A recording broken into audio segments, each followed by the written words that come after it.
Tuloy po ang pagdami ng mga Pilipinong may chronic kidney disease o sakit sa bato. Nakatutok si Mariz Umali. Higit sa 7 milyong Pilipino na ang may chronic kidney disease sa bansa as of 2021, ayon sa pag-aaral ng National Kidney and Transplant Institute.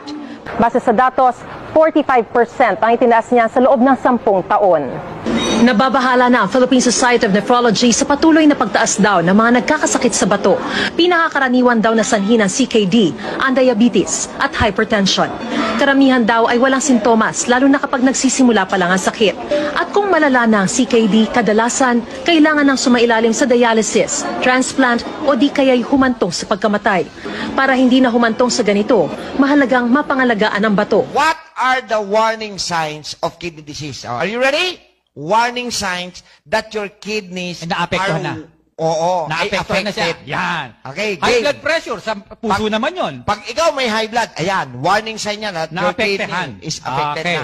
Number two, blood and or protein in the urine. Next, a creatinine and blood urea nitrogen o tinatawag nating BUN outside the normal range. Next, more frequent urination, particularly at night.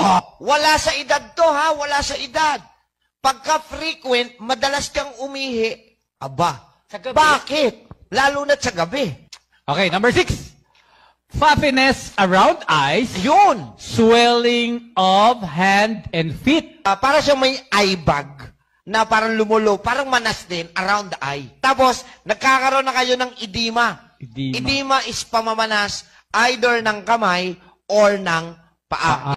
Narito ang 3 gulay upang mapanatiling malusog ang ating mga kidneys. Number 1, battle gourd or upo. Ang upo ay nagtataglay ng mataas na level ng antioxidants na tumutulong upang labanan ang pamamaga ng kidney. Napakainam din ito sa mga taong may CKD or chronic kidney disorders dahil sa mababang sodium at potassium content nito. Ayon nga sa American Kidney Institute, ang regular na pagkain ng upo ay nakatutulong ng malaki upang makaiwas tayo sa pagkakaroon ng kidney stones. Number 2, cabbage or repolyo. Ang repolyo ay nabibilang sa mga gulay na tinatawag na cruciferous na mainam na source ng vitamin B6, folic acid, vitamin K at fiber. Ang regular na pag-inom ng cabbage juice ay napatunayang nakapagpapababa ng creatinine level sa ating dugo. Ang creatinine ay isang uri ng waste product na nagmumula sa pagtunaw ng protein mula sa pagkain ng mga meat products. Maaari ding tumaas ang creatinine level mo dahil sa labis na pag-inom ng mga gamot. And number 3, radish or labanos. Ang labanos ay nagtataglay ng anthocyanin na siya namang tumutulong upang i-flush ang excess uric acid sa ating dugo. Ang isang tao na may mataas na uric acid ay nasa panganib na mag-develop ng gout